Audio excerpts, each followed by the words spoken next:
It was supposed to be a peaceful weekend in the wilderness. My name is Daniel, and I've always loved escaping the noise of the city, camping out where the stars can actually be seen, and the only sounds are wind in the trees and the calls of distant animals. My usual camping buddy had cancelled last minute, but I was determined not to let that stop me. Besides, solitude sounded like exactly what I needed. I picked a spot deep in the national forest, far from the usual campsites. No cell signal, no roads, just me, my gear, and the forest. As the sun set, I cooked a simple meal, zipped myself into my tent, and let the darkness settle around me.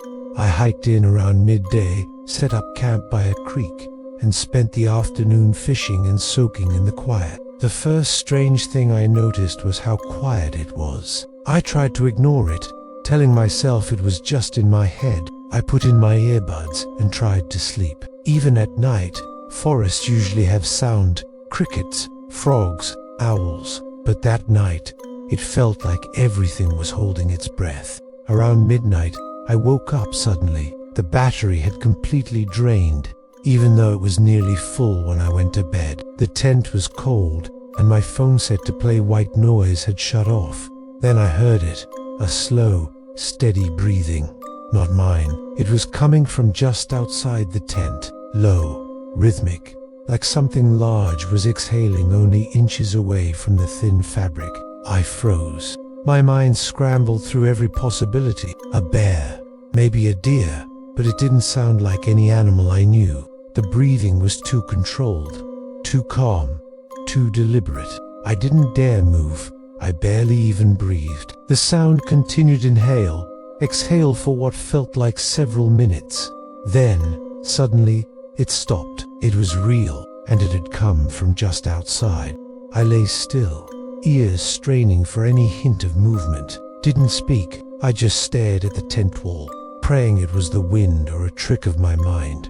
It was like the night had never happened. The stones I had arranged around the fire pit were scattered. My fishing rod was snapped in half. I didn't pack. When I finally got a signal, I called my brother.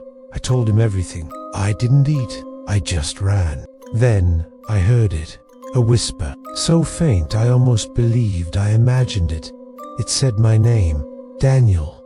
My blood ran cold. I sat bolt upright, heart pounding so hard I thought it might burst. I didn't move. His campsite was found, tent intact, supplies untouched, but he was gone. No signs of a struggle, just gone. But I knew what I heard. I stayed frozen in place until morning. When the first light crept through the trees, I unzipped the tent slowly and stepped out. The forest looked normal. Birds were singing again. Trees swayed gently. I kept thinking about the whisper that said my name, about how the forest had fallen silent, but something had changed. My gear had been disturbed. They called them thin places, with a barrier between this world and something else is fragile, weak. I hiked out of there as fast as I could. He was silent for a moment, then said something that sent chills through me. "You remember what happened to Dad, right?" I didn't understand. Years ago, our father went missing during a solo camping trip. My mom never talked about it. She only said he loved the forest too much to leave it. I hadn't camped in the exact same spot, but I was in the same national forest. That night, back in my apartment, I couldn't sleep. I kept hearing the breathing in my head. Over the next few days, I started researching. I found story after story about hikers disappearing in that area. Campers who reported whispers. Some said they heard breathing. Others said they felt watched all night long. Locals avoided certain parts of the forest. Some believe things slip through in those places.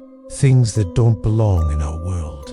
Things that know your name. I don't know what I encountered out there, but I haven't gone camping since. And sometimes, late at night, when the city outside is quiet and the world feels still, I swear I can hear breathing again. Slow, steady, patient, like it never left the forest, like it followed me home.